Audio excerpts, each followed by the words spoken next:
președintele Traian Băsescu a aruncat țara în haos.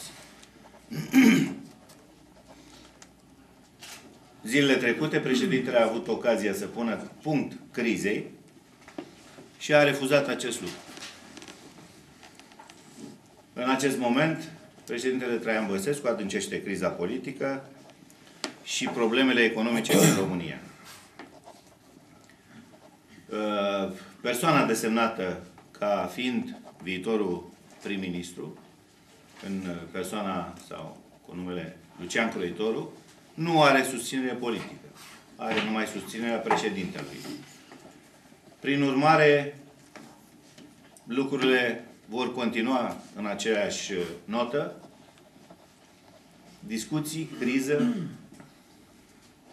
De fapt, prin această mișcare, președintele Traian Băsescu a încercat să prelungească mandatul actualului guvern, demis de Parlament, guvernul Traian Boc,